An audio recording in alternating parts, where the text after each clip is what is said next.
Well, welcome to a very impromptu session of recording here on Instigating with Clarkey and Drury. We didn't think we'd be starting our week like this, but we had to jump on here.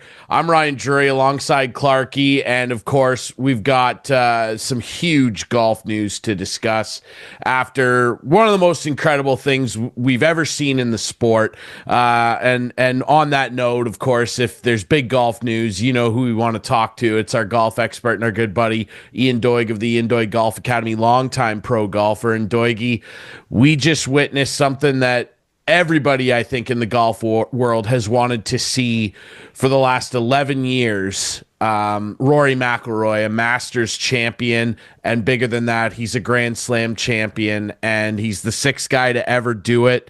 It's Sarazen, Hogan, Player, Nicholas Woods, and now Rory. How are you feeling, buddy? Because I know you love Rory almost more than anybody that I know, myself included. I do. How are you feeling, man? I'm exhausted. I'm absolutely exhausted.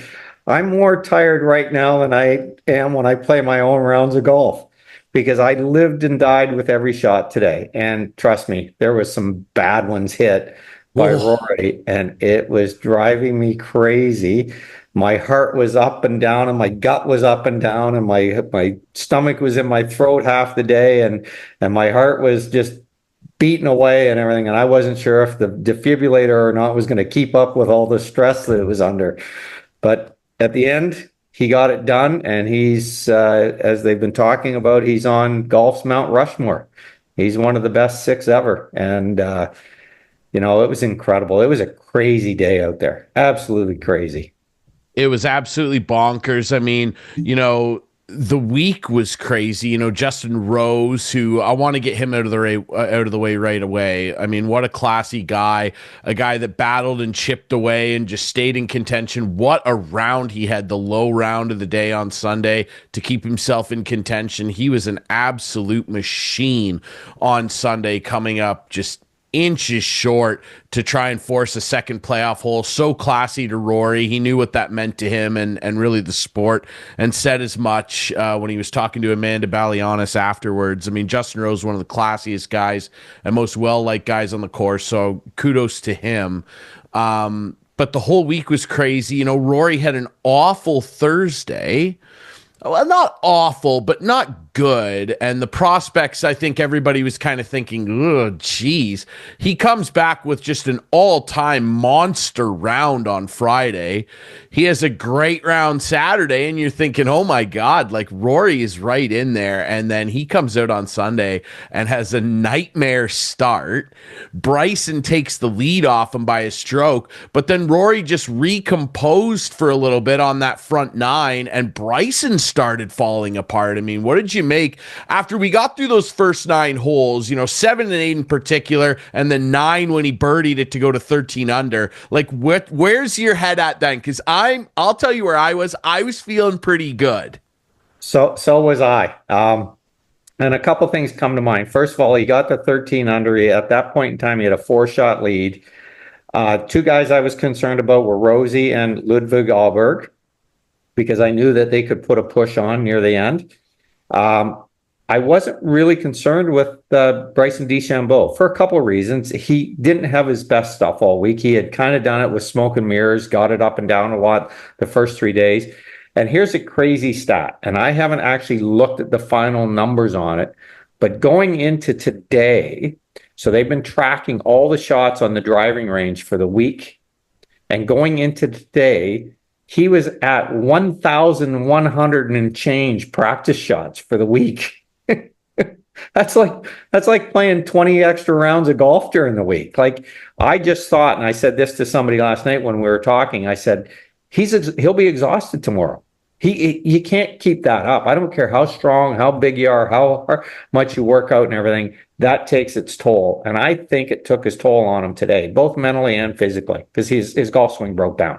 I mean, he hit it in the water a couple times today and stuff. And so, but when Rory walked to the 10th tee, my thought process was, okay, just play good, patient golf, hit it in the middles of the greens, take your 2 putts and move on and get this out without any stress. And then he birdied number 10. And I thought, okay, here we go. And from that point on, it was an absolute roller coaster of a round. I didn't know what was coming next. It was absolutely wild stuff. And we'll get to what happened next, because Eamon Corner was the height of the roller coaster ride, man. Eamon Corner sent us into really the golf world into a frenzy. Clarkey, I know you were catching bits and pieces and saw the end. Like, what were your thoughts on the roller coaster ride we all went on, and how it finally came to pass that Rory is finally he's immortal. He's an immortal golfer. Yeah, no question, and his emotion showed, especially getting the green jacket when he was talking about his parents in Butler cabin afterwards. But no, it was. I hate to say this, but I kind of like when guys struggle, because I can relate. Right, when guys hit it in the woods, like I've had a lot of those shots. Right, like I can relate to that. I don't usually get the same kind of outcome as these guys do when they get into the woods. Like, it is amazing, that one shot he had where I think he actually hit a pine tree, and he laughed. He's like, the branch. Yeah. How can I have done that? That was number 7. And then and you talk about Oberg, the guy you love, boy, oh boy, he had a rough 18. Like, that 18th hole, he was back and forth like a soldier, left, right, hacking it around, man. So again, I've been there, and I've seen that before. But that then had the delay, and Rory must have been on that 18th tee the first time around for 10 minutes waiting. But you know what? Like, Justin Rose, to me. And again, I wasn't locked in all afternoon. I do have a life, and I had other things to do. But all of a sudden, there's Justin Rose. I'm like, what? And good on him, because I've always been a fan of Justin Rose, and I love to see that all of a sudden he was there. The three of us had an unbelievably close pool this week as well. Doigie won. I think I came in second, but boy, it was close the whole weekend. So it was fun to watch for sure. And the Leafs won, so that made it even better. Even better. But you know what, Clarkey, you're right. Justin Rose is one of the classiest guys around. I mean, I have loved him for years and years and years. He's the epitome of a professional. Goes about his business. He's very kind and generous. And you know, if it was anybody other than Rory, I would have been pulling for Justin Rose to win. Absolutely. Right? 100%. Look at even hard on my heart, because that's a guy that I would have said I'd love to see him win the Masters. But the only problem was he was going up against Rory, and I think Rory winning, this is huge for golf. I mean, golf's kind of been fluctuating back and forth a little bit over the last couple of years, and for Rory to pull this off this year with everything that's gone on, him losing the U.S. Open to Bryson last year and everything else, I just think that this is going to be really good for golf going forward. I love it. I just absolutely love it. And it doesn't hurt that I have Rory in my pool. It's just going to shoot me up near the top of the leaderboard in my big pool that I'm in. And that helps.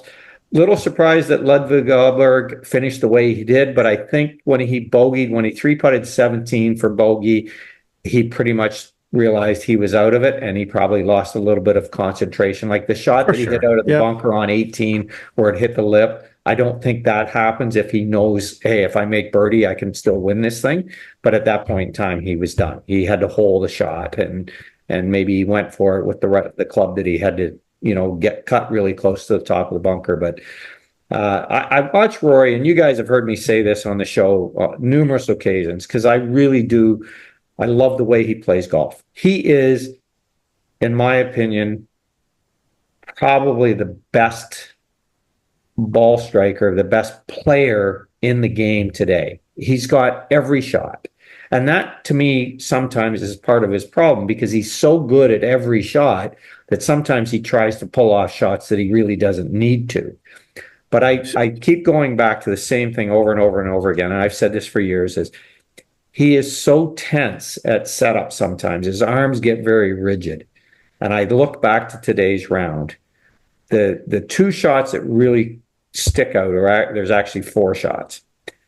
The shot on 13 where he hit it in the water from 86 yards, he looked awful over that shot.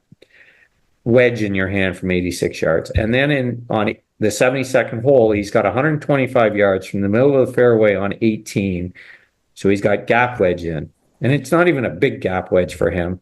But I look at him from behind and he's got really tense arms and he blows it way right. You think he was trying to draw that in, just didn't get the draw?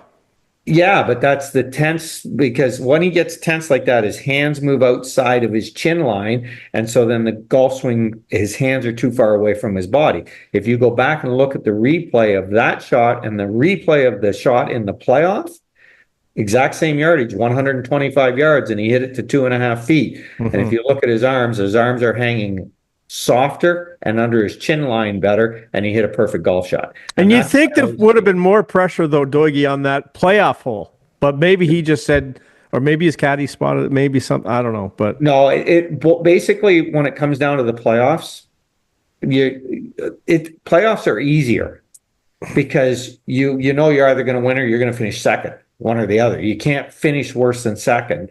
And I actually think playoffs take pressure off.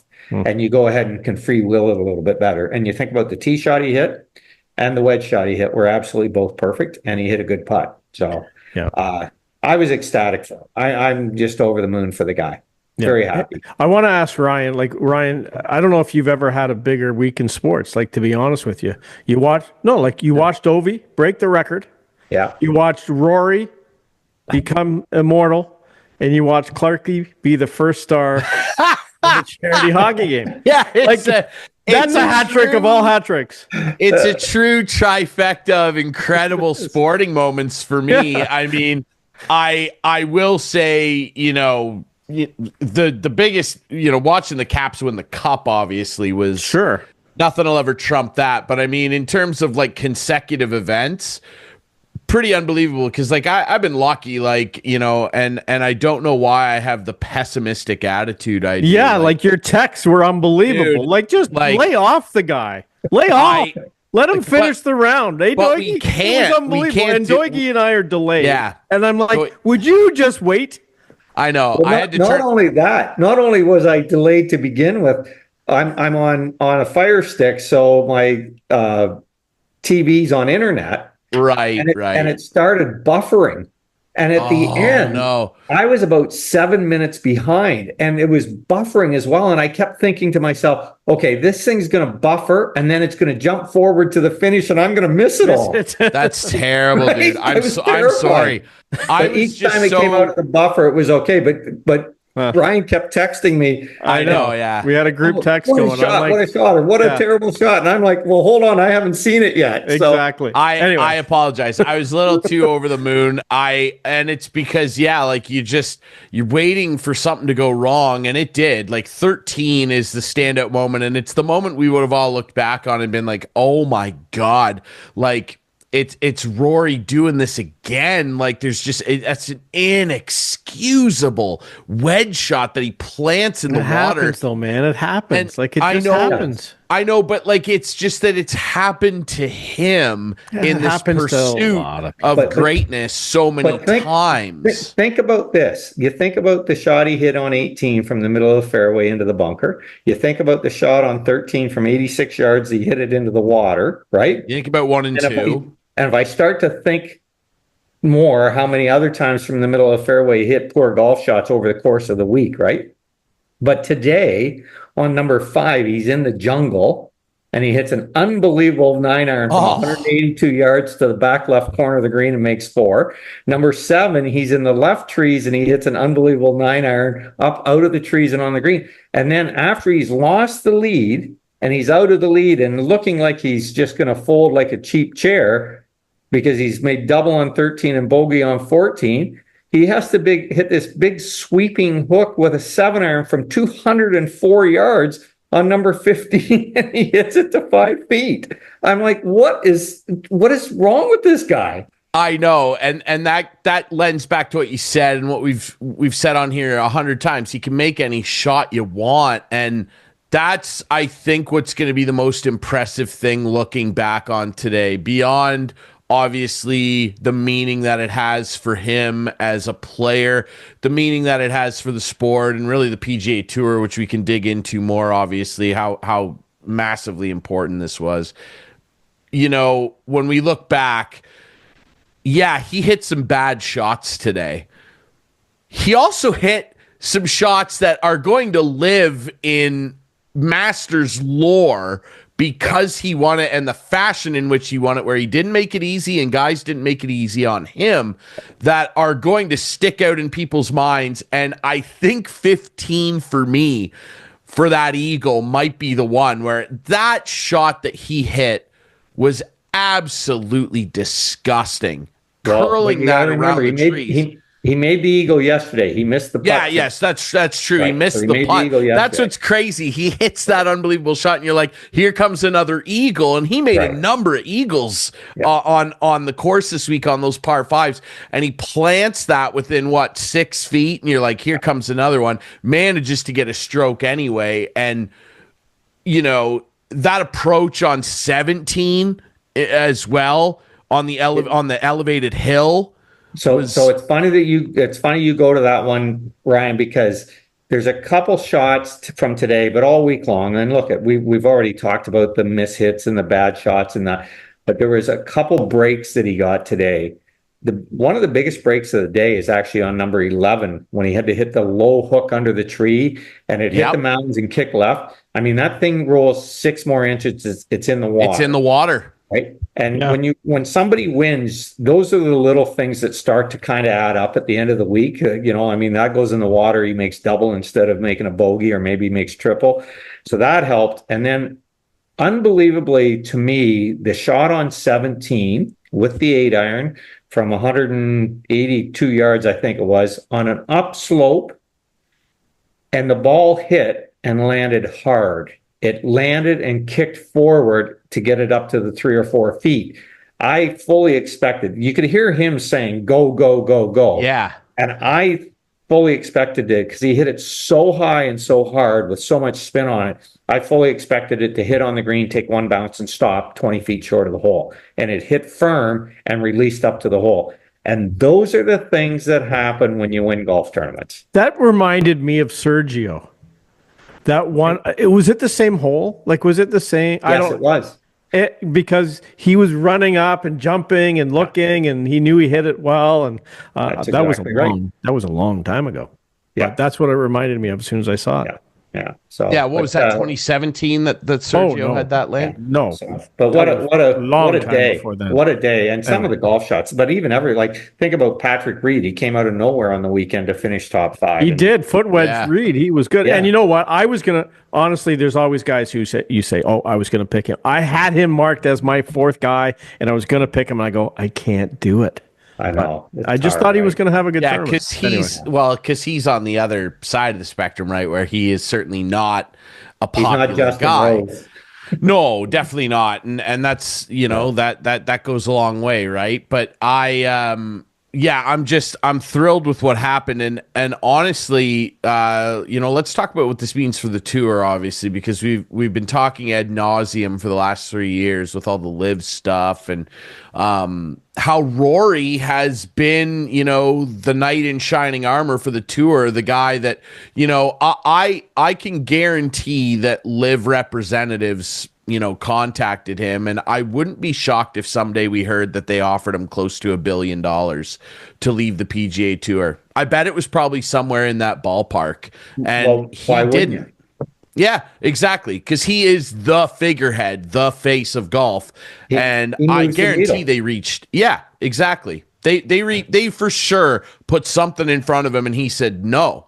I'm on the PGA Tour. This is the best tour in the world. I'm Rory McIlroy. I have plenty of money. I care about the competition. I care about the integrity of the game. And he came out and was so staunchly defendant of the tour and was very angry, and rightfully so, when he heard all these rumors about how PGA and Liv are, still trying to negotiate how to, bring the game back together, if you will. And for him to finally do this in this fashion is just I swear to God, I'm not being hyperbolic when I say this, Doigie. Jay Monahan should commission somebody to build a statue of Rory in his front lawn. I'm dead serious. I'm not kidding. Funny. That's funny. It's funny. I mean, obviously, we know that I'm a big Rory fan, and just talking about the live thing and everything, and Rory was very staunchly against it and talked about it and everything, and he was very much on the PJ Tour's side of the aisle of all of it. He has since backtracked quite a bit and that. But one of the things is, and they mentioned it on the telecast today, that there's a guy, investment banker by the name of Jimmy Dunn, who has tried to negotiate a settlement between Liv and the PGA Tour, and he's one of Rory's best friends. And I find it interesting that they haven't got that done now. But Jimmy Dunn's actually walked away from the table and isn't going to negotiate anymore. So clearly, there's a divide somewhere. And they're really going to struggle to kind of bring things together, which is hurting the game, right? You think about how exciting this was, and you had how many live players were playing in it. Like there's 12 or 14 of them for sure. And you think about Bryson was in the hunt, Patrick Reed was in the hunt, Joaquin Neiman played pretty good up to a point. And so you start to look at these guys that are, because the argument has always been, well, they only play 54 holes and they've gone soft because they don't have to work at their game anymore. I always hated that statement, that they don't have to work at their game, because, and I use myself as an example. I'm almost 64 years old and I went out and hit balls for 3 hours this morning. We, as athletes, whether it's hockey or golf or football or baseball or whatever the hell it is, we as athletes have it right in here. It's in our heart and our gut. And we always are striving to get better. Now, sure, you're going to have the odd guy that's kind of soft and doesn't really care, but the rest of us do. And we're going to work hard at it regardless of where we're playing. And that, to me, was witnessed this week with the amount of live guys that played well. Yeah. And I think that's, in the long run, that's going to be good for golf too. So, yeah, I completely agree. Obviously, the moment, it's something that everybody's been waiting for a long, long time. Doig, you've been around the game your whole life. I mean, where does this rank? I mean, because you've had a lot of personal success on the golf course, particularly over the last 12 months, which we've been really excited to see for you. Well, at a much lesser level. Well, but it doesn't matter. It's still important. The game means an awful lot to you. And I know that Rory and everything that he represents means a lot to you. And like Clarkey kind of jokingly said, but it really rings true. Like, it's been a thrill for me. Like I didn't really get into the game until a number of years ago, and like began to understand how important Rory is, what Rory represents. Like, you're always aware of it, but from a distance. Now I've become so much more invested in him, even more so since, we've become friends. But for you, who's been around the game for so long and been able to enjoy so many great moments yourself and been able to, watch many great moments that have inspired your career, where's this one rank, man? Because like, you've seen some very, very great, the all-time greats play this game. This one here, though, like I sent you guys the fall. Like, I was bawling. I was so happy for Rory. I'm holding tears back now. It's so great that this happened. Where's this rank for you? Yeah, I'm going to give it a little bit of time, but as of right now, I would say it's very high up there. I won't lie to anybody. I had tears in my eyes. I was so happy for him. Because he's worked so hard to get this done. And he's only the 6th player in the history of the game to do it. And the last one to do it was Tiger 25 years ago or whatever it was, right? Yep, 25. So you start to look at things like that and you're like, man, oh man. So when I look at things that have happened over the years in the world of golf and that, so a couple that come to mind, I think back, and they showed highlights of it today because the pin on 16 today was an homage to when Jack made the putt there in 1975. Willie Peterson was his caddy at the time. I knew Willie Peterson, I met him later on in the 80s, but got to know Willie a little bit.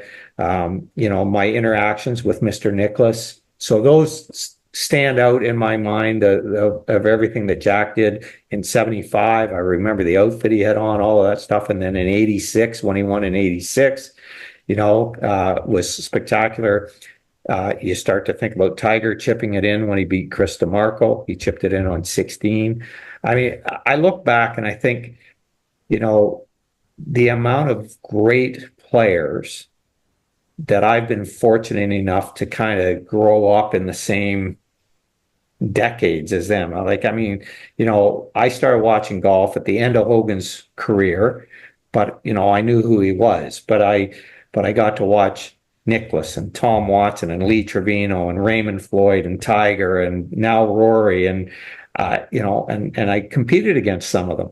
So to be able to look back on all of that it's enormously,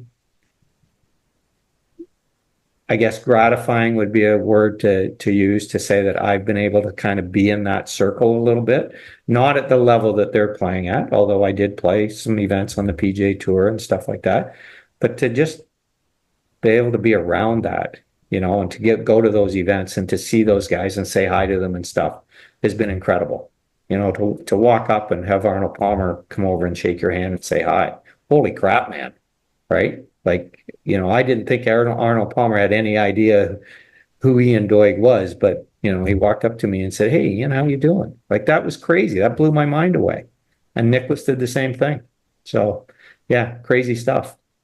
Absolutely, man. Very poignant, very well said, and we're all going to be celebrating this win for Rory for a long time, I think, man. It's incredible stuff, Doigie. Thanks so much for doing this as always, buddy. It's a great day. My pleasure, and what a great day. And to top it off, I didn't get to see any of the game, but I think our Leafs won again. They did. Doigie, They did. They did. Looks like they're going to be division champs, which is a big deal too. So yeah, but I guess we need to call Gary Bettman up and ask him why he was scheduling a 5:00 hockey game on the Sunday afternoon of the Masters. Unbelievable! It really is unbelievable. Like it's not that they didn't know. No. Yeah.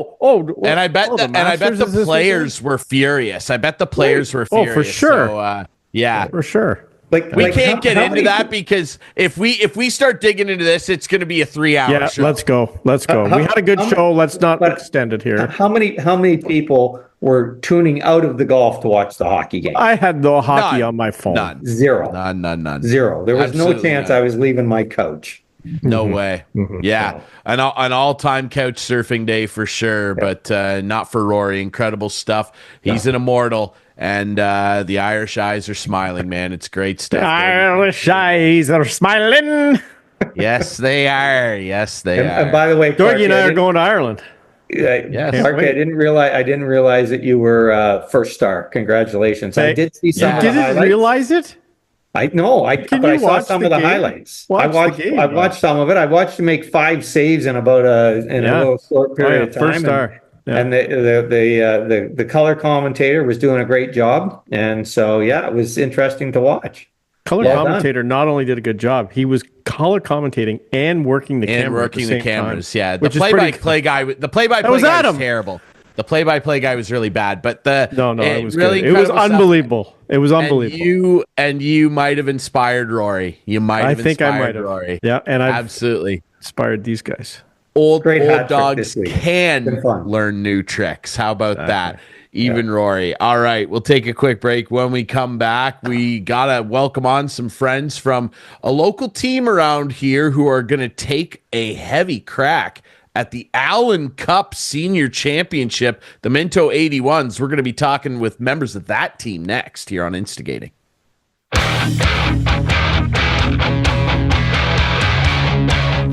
Welcome back to Instigating with Clarkey and Drury. And as I mentioned at the end of our last segment, I know everybody's excited about Rory, but we're excited here in the local hockey scene because not only are we continuing to follow the journey of the Hanover Barons, there's also some very exciting senior hockey news in the area. And like I said at the end of the last segment, the Minto 81s are going to be representing our region at the Allan Cup National Senior Championship. Incredible stuff, and I'm pleased to be joined by two members of that squad, Stephen Gibson and, of course, our old buddy Caleb Warren of Listowel Cyclones fame. Warzy, Gibby, how are you boys? We're doing excellent, Jers. It's good to be on the show. I've followed along for the last couple of years. Touched up on Caleb's last appearance on here too, so it's good to be making my first appearance on here as well. It's great to have you on here, Warzy. Like he said, we've had you on here before, and I know last year we talked to you a little bit about the 81s capturing the championship. This year, obviously, with the new OEHL format. I mean, not that the format really changed much, but just under a new league banner, really exciting stuff. Tell me a little bit, because you have a unique perspective on this. I mean, the 81s going back to back and now heading off to the Allan Cup. What's the feeling like for a guy who's been through a lot of ups and downs and a lot of success, mostly ups in your career, Warzy, to be fair? How are you feeling about going back to back? Yeah, now that you say that, it's kind of reminiscent of my time in Listowel, because I remember that first year when we won the first Cherry Cup. It kind of was like a whirlwind, everything just happened, and it was exciting. You had a great team, but then the second year coming back, it was kind of like, our eyes were always set on that Allan Cup. So achieving what we did already is so awesome, and we put together such a good group, but it's so much more special when you have this Allan Cup to look forward to, similar to the Sutherland Cup back in the day. Gibby, I'm curious, your experience, because I know both you guys played junior hockey. You had a lot of experience at the Ontario Hockey League level, obviously with the then Mississauga Steelheads, of course, now in Brampton. When you came over and started playing in this league, obviously a bit of a different vibe than a junior locker room. But in your experience so far and being on this championship run with the Minto 81s, what's it been like for you to kind of ingratiate yourself in the locker room, be around a lot of friends, and have this winning mentality heading into a very big tournament? Yeah, I think you touched on a lot of the things. One, joining a team that won last year was awesome, but just the guys in the room are amazing. And I don't want to pump this guy's tires too much, but I don't think it's a coincidence that wherever Caleb goes, he wins. And I think the locker room was super easy for myself and some of the other newer guys to join. And I would say, in terms of one of the cooler experiences of just getting to experience that small town hockey experience, played in the Ontario League for a while, and it was cool, obviously playing in some of those iconic rinks, but I would put up some of those playoff games in Ripley and Seaforth, and obviously our home games as well, especially later on in the playoffs up there, in terms of just some of the most unique atmospheres I've ever played in. So this is right up there with the most memorable hockey season I'd say I've ever played in. And on that note, you guys, a lot of it comes down to, any team that's going to be successful, the room's got to be tight. And you guys have teammates that are coming from many different levels of hockey, everybody playing at different junior programs, university hockey, and of course, you guys hooking up at Queens. Warzy, I know that you had a great experience in junior hockey. I got to be lucky enough to cover the very best of that, and then of course I know that you had a great OUA experience as well. Those experiences that that league is so competitive, it still, in my opinion, gets vastly overlooked when people talk about competitive hockey in this country, in this province. How did those experiences shape the continuation of the career that you've carved out for yourself in terms of always having that winning mentality and never backing down? Yeah, it's funny. I always touch on this when people talk to me about the successes at this level, because it's like, for one, I think seniors making a big comeback, and you're kind of seeing it with our league going to the Allan Cup, and other leagues want to be part of the Allan Cup. And it kind of took a break after COVID. I know Gibby's like a historian on this topic. You should get him to touch on it. But it's funny. You find yourself at a totally different place in life at 28 years old. And there's a lot of guys that are older than me, have kids, have families and all that stuff. But we all have that like competitive edge in us.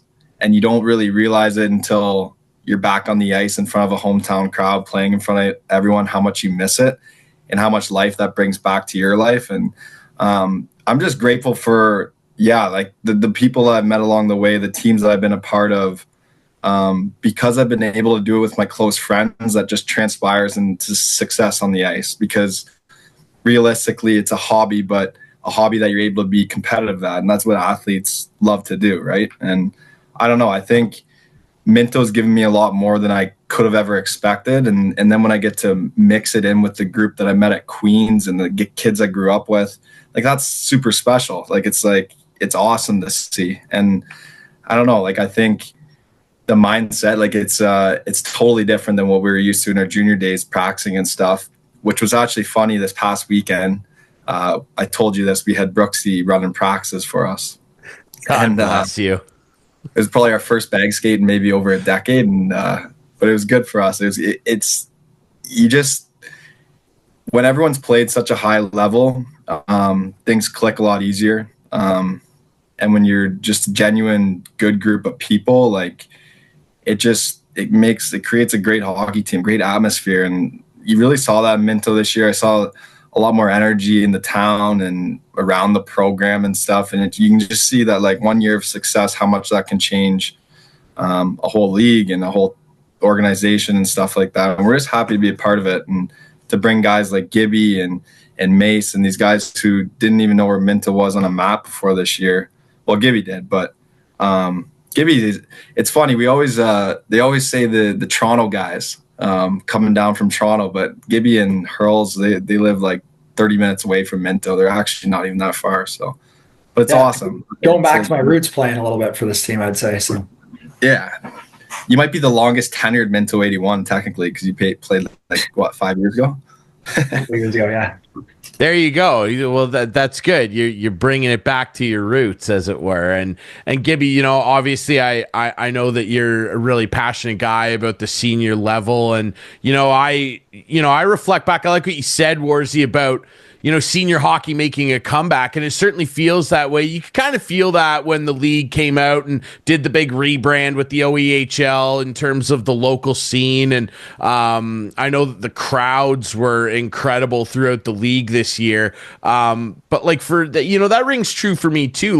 The first time I really recall falling in love with hockey was when I was a little kid, and my parents were the treasurers of the Arthur Tigers, and I used to go and watch the Arthur Tigers, and they would always end up playing Dundas in the playoffs, and there would be huge brawls, and the Arthur Arena was shaking, the old ACC. That was the best, and I'm glad that it's like that now. And Gibby, for you, watching the success that the league is having, and now with you guys being the champions and heading to the Allan Cup, being the torchbearers for the local senior scene, that's got to mean an awful lot to you. For sure, yeah. And it's funny that I'm getting this title as being this big historian. It's not like it's been that long though. I didn't truthfully know what senior hockey was until 2 years ago. I played a handful of games with Minto, but it wasn't the same commitment level and all of that. But I would say this year has been just so much to me, because it's such a big part of your life playing hockey. And along with all the stuff that people always talk about of the dressing room and the teammates and the love for the guys and all of that, I think one of the biggest things I missed was the competitive edge, the competitive juices. And I never thought I'd feel the way I did before some of those finals games and stuff. And also how I'm feeling now, we're I guess less than a week out from kicking off in the Allan Cup. So I would say for anybody who feels like they're missing out on that after playing at certain level and working maybe a more regular job, and obviously that's, everybody's got to make that transition at some point, but this is just a perfect kind of medium for that. We're still able to progress in your career outside of hockey, but nothing feels different leading up to this Allan Cup. It feels as big as playing in an OHL championship series or playing in the Queen's Cup that we did and won in our first year. It's the same feelings, and maybe even a little more, because I never thought I'd be in this position ever again feeling this way. So I couldn't be more grateful for what Caleb and his family provided us to allow us. So we bunked in their place probably for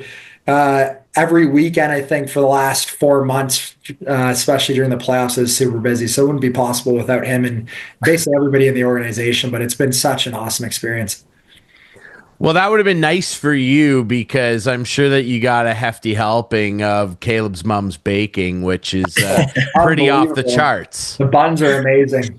Yeah, they're pretty buns. Yeah. They're pretty over the top, man. If your mom, who's a very successful medical professional, ever wanted to open a side business, Warzy, she could open a bakery out of the basement, no problem. I keep telling her to do that. I love it. Yeah, let's get a small business loan happening. Come on, I would love it. She could sell them at the games. Honestly, she'd make a small fortune. Seriously. I think. Also, I love also what you said about senior hockey, kind of like on the comeback, on the rebound in a lot of people's minds, Caleb, because I think, and I'd be interested to get your guys' perspective on it, being big hockey guys. And that, that's the thing about senior, like it really does boil down to guys really loving the game because there's a want and a desire and a need, like you said, Gibby, to keep those competitive juices flowing and do it in a really unique and cool environment that is really community based, no different than junior hockey, really. And I'm interested to hear your guys' take on, I think, you could attribute some of this and senior hockey being in vogue again, if you will, maybe to the success of a show like Shoresy. I'd be interested to hear what you guys think of that, Caleb. No, I think, well, you're bearing witness to it right now. Like, I compare it to like junior C, like the level of hockey that junior C's playing at right now. And you look at the Hanover Barons, and that loop, like the Pollock loop, having that much success because you have a team like Hanover coming out of it year after year now. Brady Anderson and Brendan Clayton running the show down there, and they have a chance at the Schmaltz. And then it puts like Hanover on the map again, then puts that division on the map again. And I think COVID screwed a lot of things up. And it depends on the batch of kids that come through. But I look at teams like Seaforth in our league and Ripley, and kids are wanting to come play. And our team's getting calls all summer about like kids wanting to come play there. And I think when it just like, it makes it worthwhile. Like if you've played hockey at a high level, I know like Gibby could testify this. He was a bought-in defensive defenseman in the OHL for 5 years for Mississauga. Played on some great teams.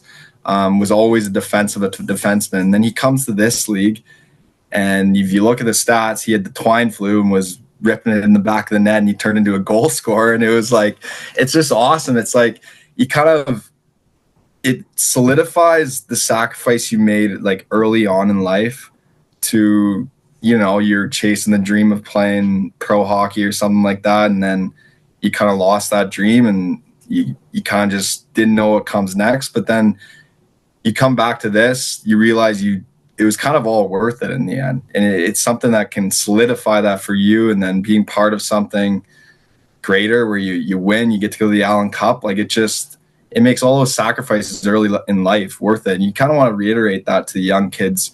I know a lot of the graduating junior B Cyclones want to come play here now. And it's like that's awesome. Like senior hockey didn't really have that like same pull, I guess, back in the day. It was kind of the Goonie. But now it's so skilled. Like everyone wants to come play, and things like this, like things like going to the Allan Cup are only going to help that and promote the league. And it's so awesome. It's fun to be a part of.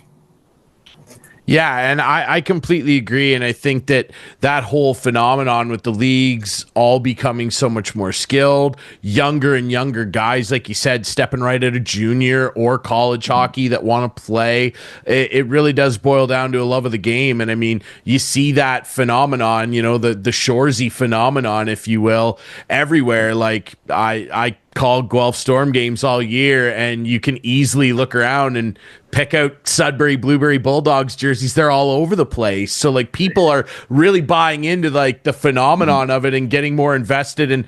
And you would hope that those people that are, riding the wave of popularity of that show are looking around going, well, is their senior hockey team around my area, and more than less likely in this province there is. And I think that that's lending to a lot of huge fan engagement, which is fantastic.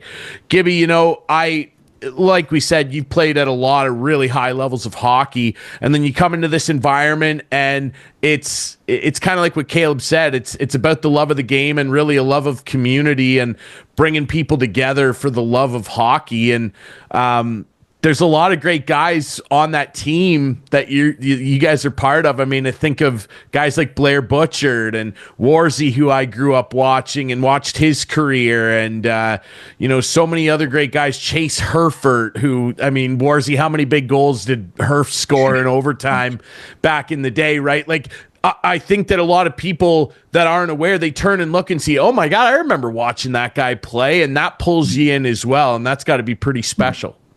Yeah, no, I think I gained such an appreciation for the other leagues, right? So I was obviously aware of some of the junior B guys who made the jump to the OUA, or some who are up and down in major junior, but the margin of difference between top players in the other leagues versus players who had long careers in major junior is basically nothing. It's just about opportunity. And so there was a bunch of guys who I played minor hockey with, a guy like Clayton Holscher is a guy who comes to mind, where he was an absolute stud throughout the entire way. And he ended up just playing locally through junior. So I didn't get to really see him during that time, but that guy was probably our most go-to forward in the playoffs type of thing. So I think a greater appreciation for the players that have come out of those loops for sure.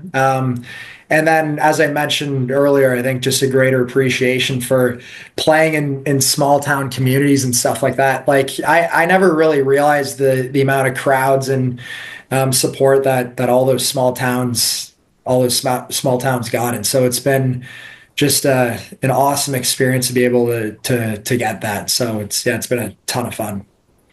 Well, you guys are going to be on a very cool journey here. The Allan Cup, it's right around the corner, heading into Easter long weekend. Games are kicking off. Flamborough, obviously, the place to be. And if you're watching this and you want to get down there and support the Minto 81s, which if you're from the area, you should do. Flamborough's not that far.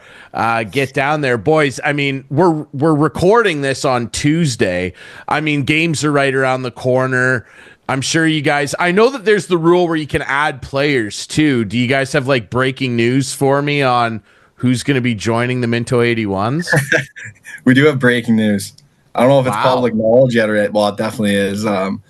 We're adding Garrett Mears up front from the Ripley Wolves. Little AHL experience, probably the all-time leading scorer in the OEHL. WA, he came out and practiced with us. Great guy. We're super happy to have him. He's a game breaker, so that helps. And then we're also adding Adam Lagozo from Creemore, who's a defenseman. So just trying to solidify everywhere on our depth and so on and so forth. But I think it goes back to the fact that like this is such a big opportunity for our league. So we're going into it like you don't want to just be, we keep saying you don't want to be complacent with the idea that we made it to the Allan Cup. You want to go there with full intention that you can win this thing. And we fully have belief in the group that we can win this thing. And obviously it's going to take a lot of hard work, but we fully believe that. And I think representing the OEHL is a big thing. I think that's why Garrett and Adam were pretty honored to do that. And we're super happy to have them.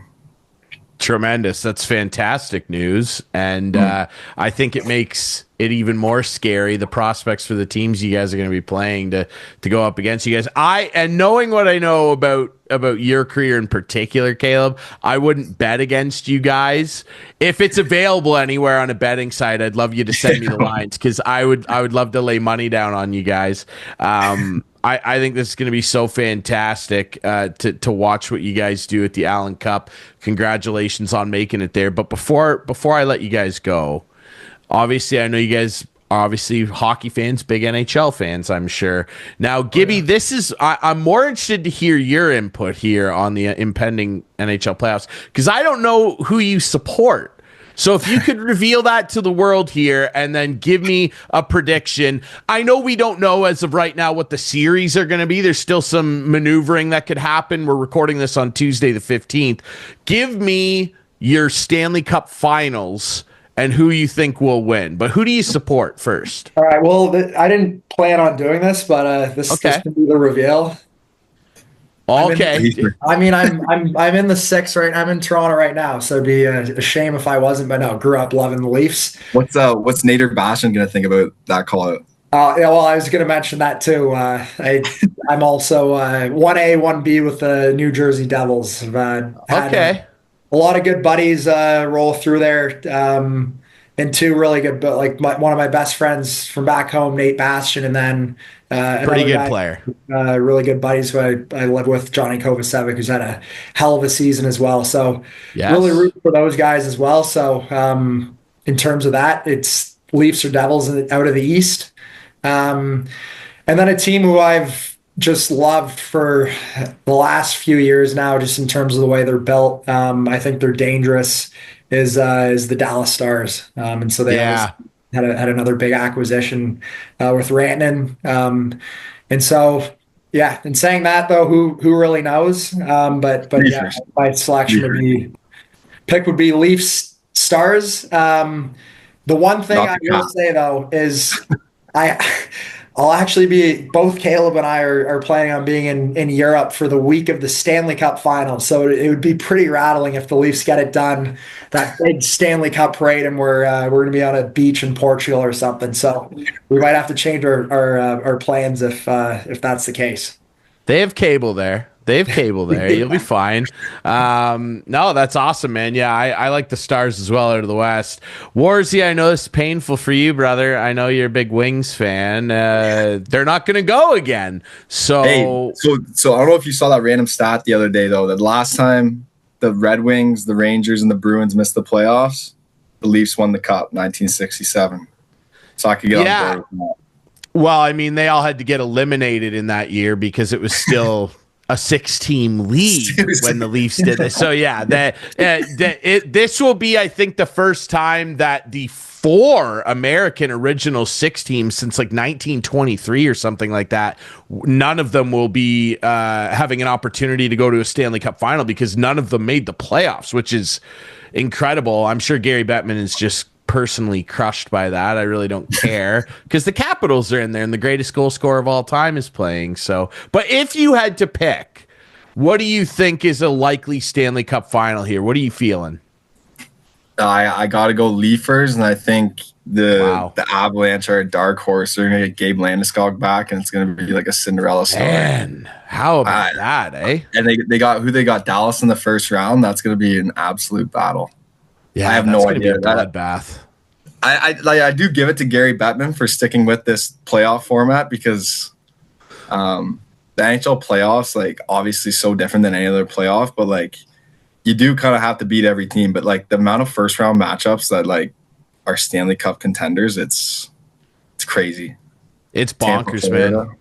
Yeah, it's going to be an absolute insane show that everybody's looking forward to. We'll see if your Leaf predictions come true. I'm sure a lot of people would be happy to finally see them do something, boys. But more importantly, we here at the show and everybody across Midwestern Ontario are hoping that you boys bring home an Allan Cup to the area. It would be fantastic. I want VIP access to the after party. I expect that kind of treatment, Warzy, okay? And we will I'll make you a deal right now. You guys bring the Allan Cup home. We're doing a full-scale production show from the party. It's going to be fantastic, all right? I'll see you guys there. You can count on that.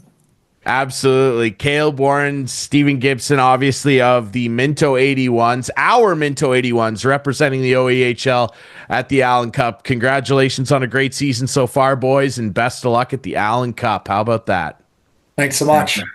Thanks for having All right, we'll take a quick break. When we come back, Clarkey and I will make official our playoff predictions. We'll see what we think with our bracket that we do annually. And usually Clarkey does pretty well. He likes to think of himself as a bracketologist. I'm going to break that this year here on Instigating.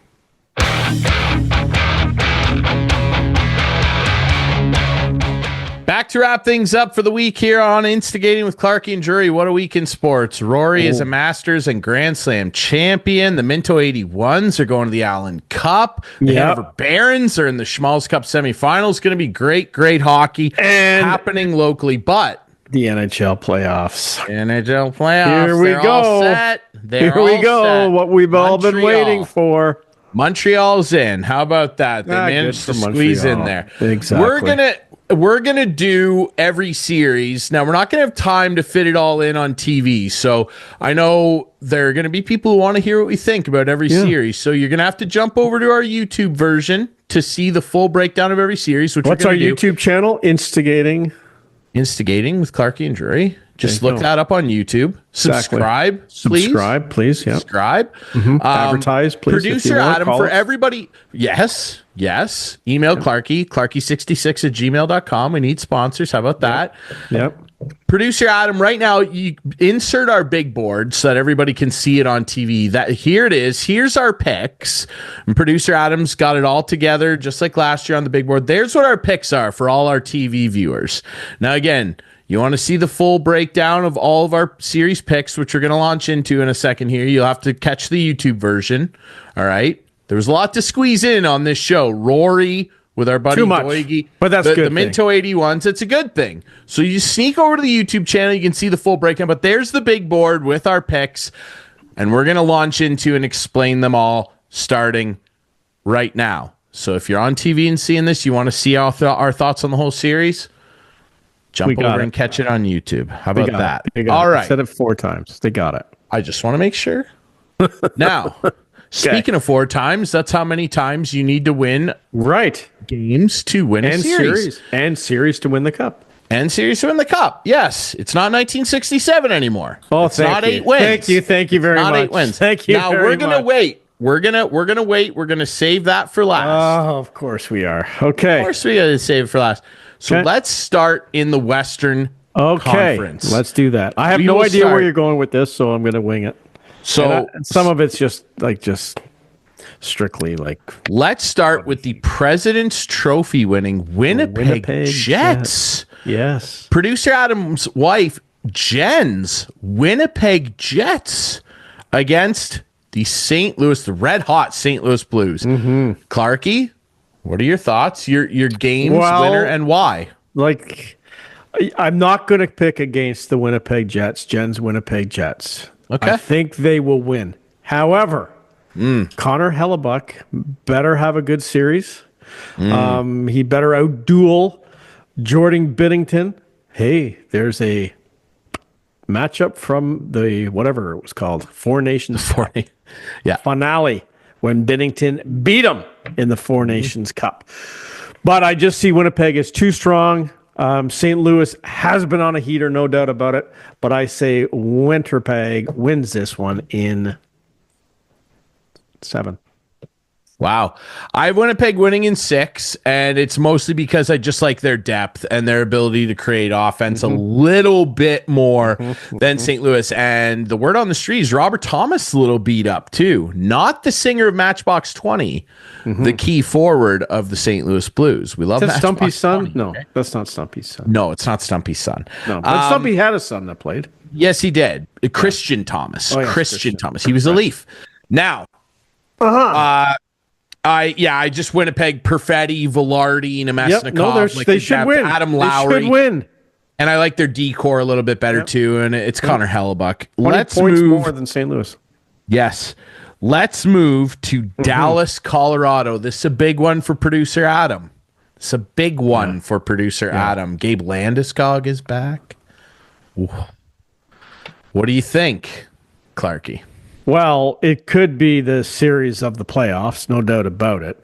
Yeah. And I'm sorry, I do not like Colorado's goaltending. I've said it all along. I don't like it. I know they've played okay at times, but I don't like it. I'm picking the Stars, and it'll go 6 games, and Jen will have the bragging rights in the Olivero household.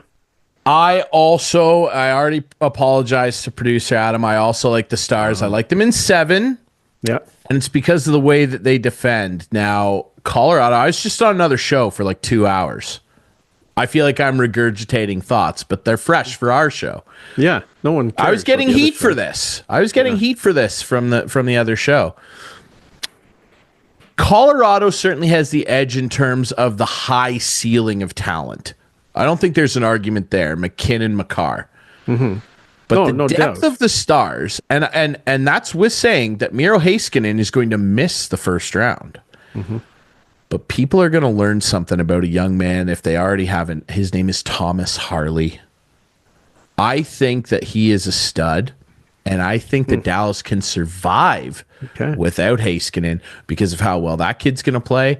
And I also, like you, Clarkey, you are the goalie expert, and we saw that last week more than ever. We did. Goaltending. Yeah.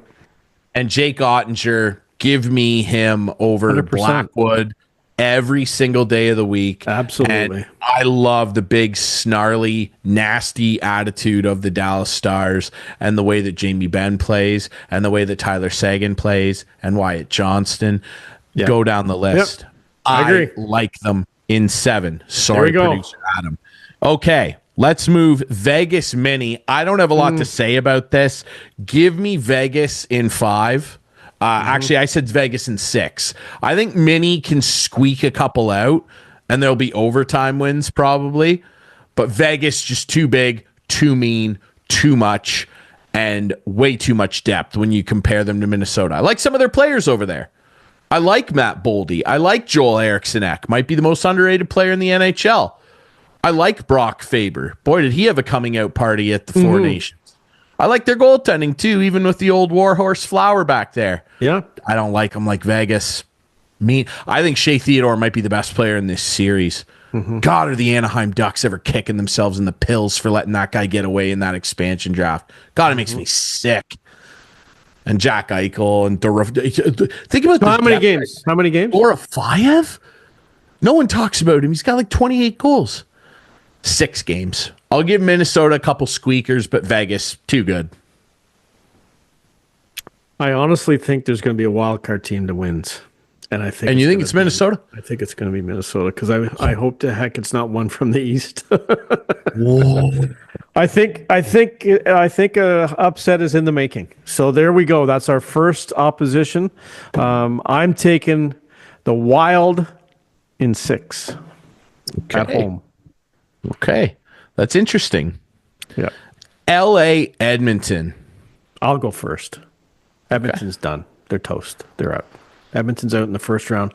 Too many injuries. Yes, they're going to get some guys back, but they have. I still don't like their goaltending. Not that I like Darcy Kemper either for the Kings, but he's had a very good year. He has. I know, but he's on guys Vezina's. I agree. I just think LA something. Remember this. Something special is happening with the Kings this year. Kings win it in 5. I have Kings in 7 because Edmonton still just has those 2 killers, those psychopaths, McJesus and Draisaitl. But they're real banged up. They are banged up, and they're not going to have Ekholm, who's their best defenseman for this whole series. Right. Calvin Pickard, God bless the lad, has stepped in and given them some good performances. Stuart Skinner. Michael Hutchinson did for the Leafs too. Stuart Skinner, not that good. Yeah. In 11 of his last 15 games, has a sub 880 save percentage. Yep. He has won in the other 4 over 900. Mr. Skinner. I like LA in 7. It's going to be a war simply because McJesus and Draisaitl are good enough to keep it a war. But man, people are discounting how good that LA team is, man. Quentin Byfield, people that don't know already, they're going to learn some lessons about Quentin Byfield. Let me tell you what. Let's jump over to the Eastern Conference. Okay, here we go. Well, we got to start with Caps first. Let's start with top seed. Yeah, Caps. Washington is beating the Montreal Canadiens, and they're beating them in 5 games. I know what people are teasing me. Oh, it's going to be just like 2010. This is not the 2010 Washington Capitals. This is not the 2010 Montreal Canadiens. Montreal is kind of where Washington was last year when they surprised people and snuck in. Love their young talent. But they're going to upset them because Cole Hudson just set the rookie defenseman assists record, and Demidov.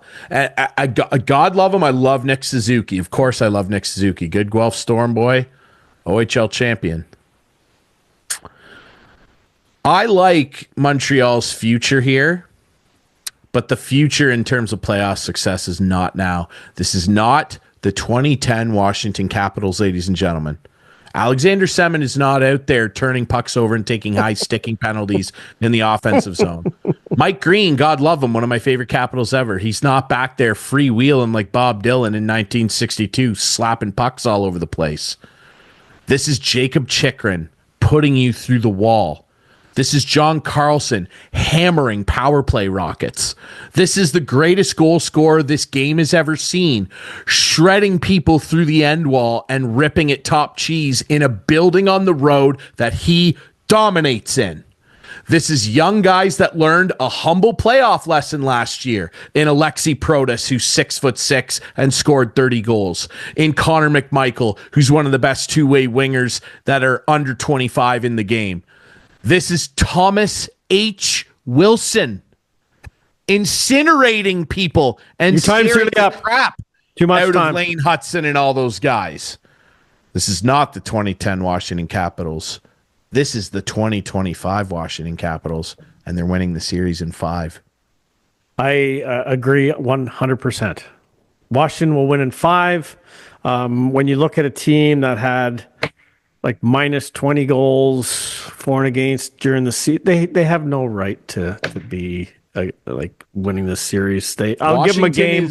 I'll give them a game, but that's it. One game. If Washington loses this is one of the biggest jokes of all time, and it's not going to happen. Washington's goaltending. Well, it won't be as bad as 2010. It's not going to be as bad as 2010. Okay, fine. But Montreal all time's a stretch. Montreal should not be in this. So anyway, Washington. Well, they earned their right to be there. They earned their right to be there. Washington 5. Let's move on. Washington's the biggest team in the NHL playoffs, by the way. So they're going to play big, mean, nasty. All right, let's move on. Let's talk about a series. I might surprise some people here.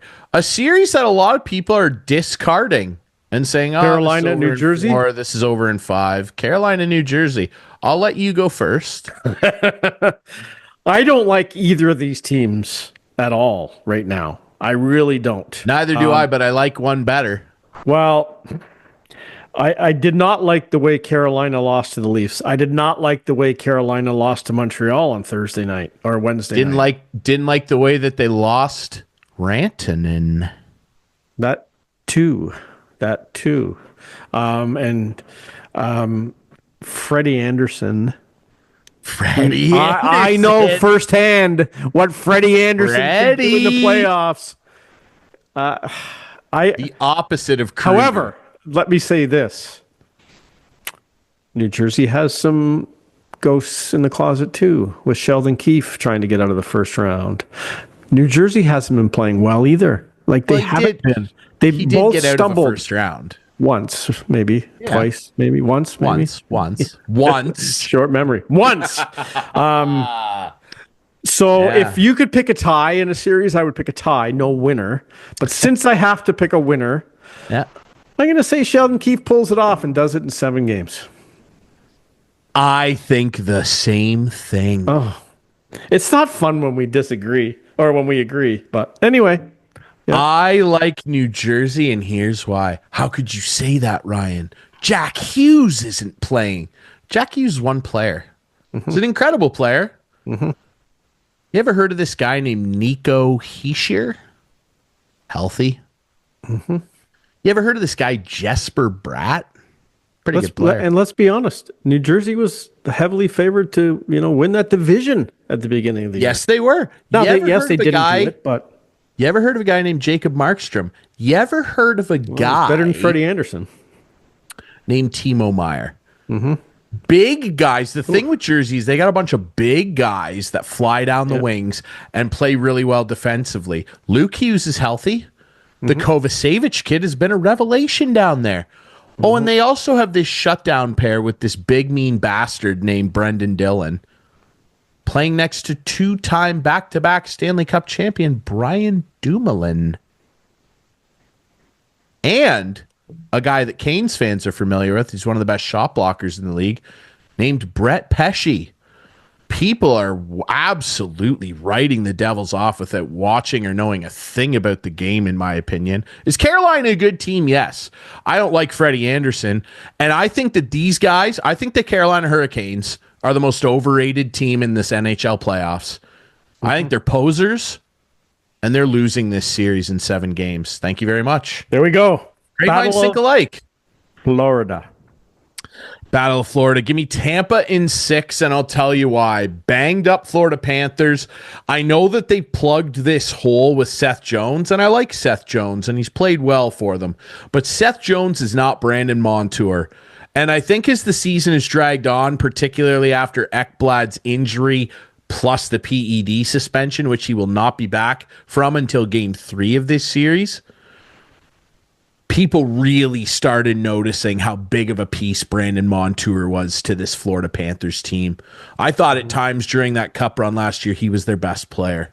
I really did. Oh, for sure. I agree. I like Barkov. I like Bennett. Sure. I like Brad Marchand. Matthew Tkachuk's banged up. I like this team. And we all are familiar with what they've done. This Tampa team is healthy.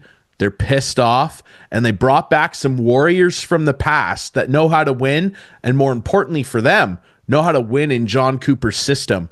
Yanni Gord's back. Ryan McDonough's back. They brought over Bjorkstrand, underrated sniper that can help their depth scoring.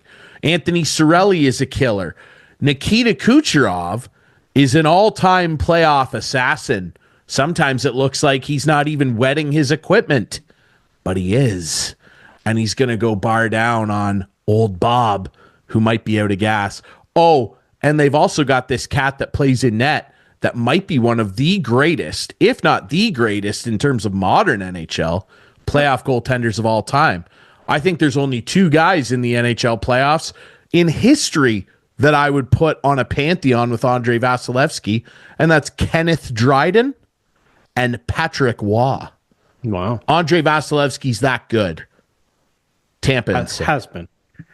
Yeah, I agree. That. I think the Florida run is over.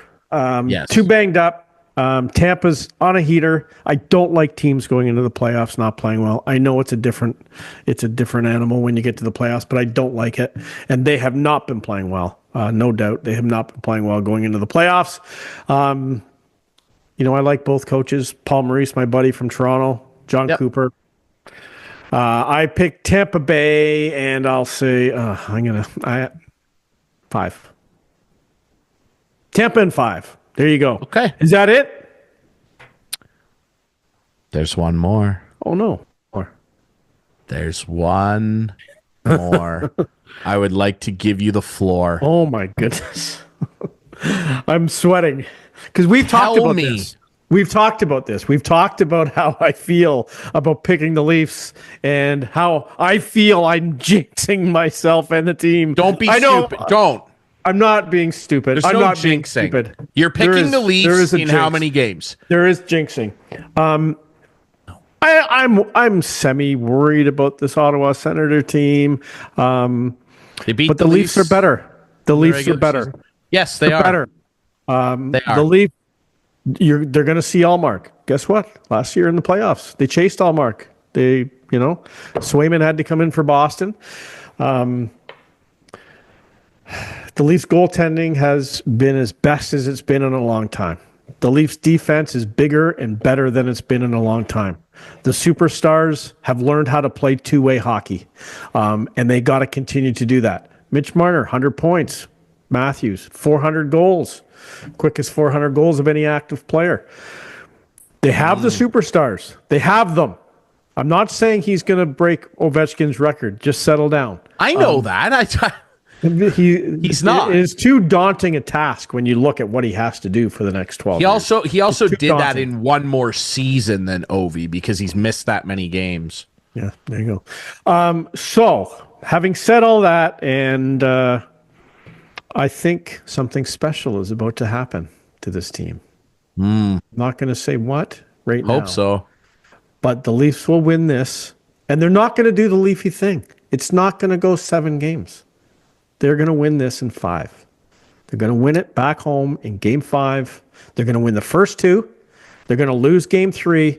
They're going to win Game 4 and Game 5. Leafs in 5. Mark it down.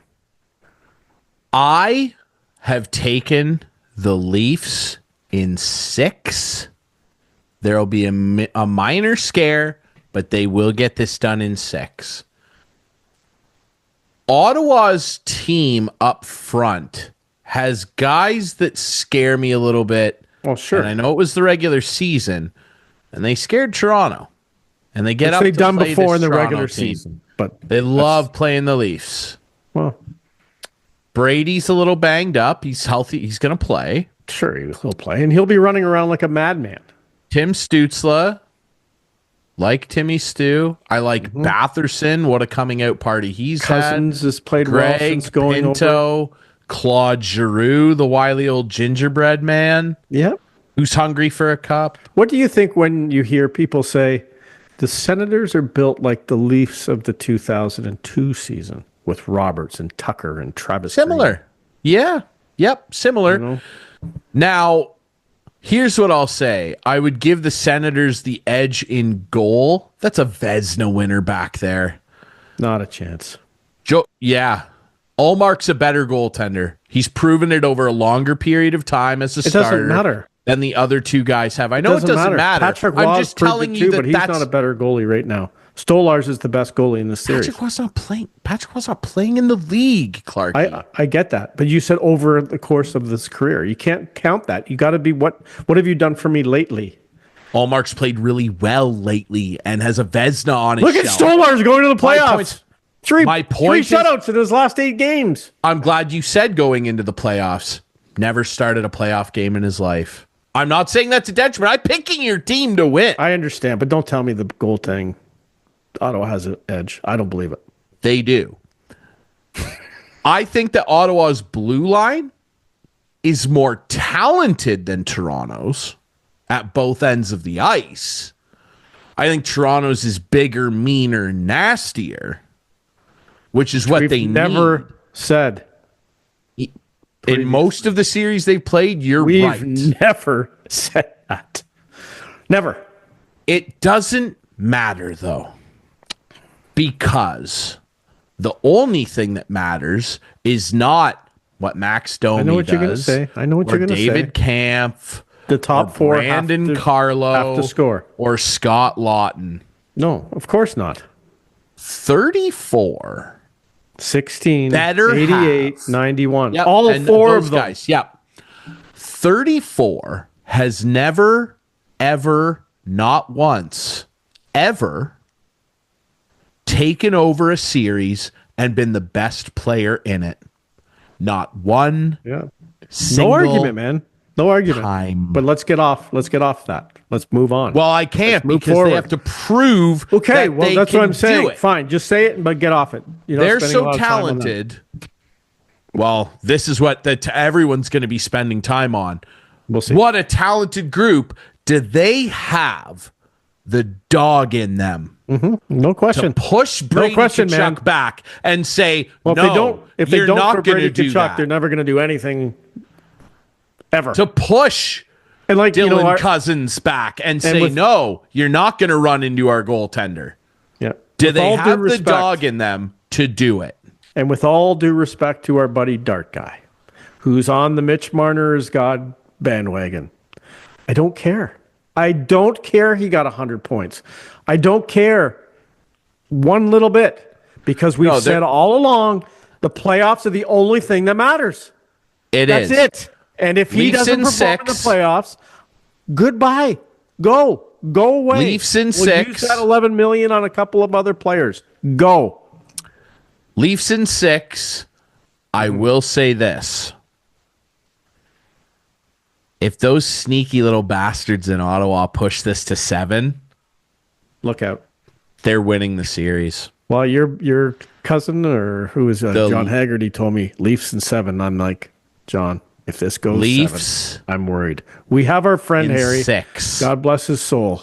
Yes. He's Win it for helping. Harry. Win it for Harry. Please win it for Harry. It's a sad time for me for sure. But I know, yes. win it for Harry, and Harry's up there, and he's influencing the hockey gods. I'm convinced. I hope so, buddy. It's going to be a good run. Leafs in 6. So there we go. Leafs in 5 for me. Now let's just can we just do a Stanley Cup preview? Not picking finals winners, or you don't want to do that today? Like, who's our Stanley Cup final matchup? I picked Dallas. I'm fine. I picked Dallas. I picked Dallas to win the cup at the start of the year, and I feel good about it still. Who are they playing? I think they might play Tampa. Oh my God! Out of nowhere, the Tampa Bay Lightning. Wow. I think that it's not out of nowhere. Well, no, but it is because just from everything I've been about Tampa. all year, I think like Tampa wanting the Leafs and your team and everything else. Tampa. I think Tampa will beat my Capitals in the conference final, and Dallas will beat Tampa. That's how I feel right now. Leafs, Kings. Why? Because they beat them once. Leafs, Kings. They have their number. They beat them once in the playoffs, and they have their number. No. During this season, they've played well against Tampa. Probably good. That's good. Yeah. I don't care what this team did. I don't either. The Leafs are the only team in the playoffs where I can't listen to anything about the regular season. I agree with you, man. I agree. It doesn't mean anything to me. It's fine. Leafs have the number in the playoffs. They have last time they played them in the playoffs, they beat them. Irrelevant. They played them. That's true. There you go. True. And they have home ice this time. They'll have home ice. Home ice. Thank God. There you go. All Leafs, right. That's New Jersey Eastern Conference Final. You got the Devils going all the way. Yep, they're gonna beat your Caps too, and then Leafs will beat them. It's gonna set up perfectly. You're right. Leafs Sens first round. Leafs win. Leafs Tampa second round. Leafs beat their nemesis. Leafs Devils. Leafs beat Sheldon Keefe. Leafs Kings. No high sticking penalty. Nothing wrong. Leafs win the cup. Done. Thank God. It's a storybook ending. All right, buddy. And it all be a storybook ending Saturday for the NHL, Sunday for the Leafs, right? Sunday. It'd be a storybook ending if they could just beat anybody. Anyway, don't bring me down. Okay, I'm not bringing you down. You said that because you're just trying to bring me down. No, I'm not. I've told you 100 times I want to see your team win one. Yeah, I'd love to see it. Speak a little positively next time. We'll see. Go wrap it up. MM20. That's it for us. Thank you for coming over and watching. We appreciate it. You can watch our show Friday nights at 8, Sunday nights at 9 with our friends on Whiteman TV. That's channel 6 for Whiteman subscribers. Remember, you can find the podcast version on all your favorite podcast apps. We debut on our YouTube channel Friday nights at 9. And you can follow us on social media at Instigating Pod and HMP against who'd they play? Jaden's Mechanical. Saturday, April 19th, 5:30 p.m., Whiteman TV, Channel 6. You can watch it there. The replay, the full game. Correct. How about that? Yeah. All right. We will be back next week with playoff games to talk about here on Instigating. Go, Leafs, go. Please do it.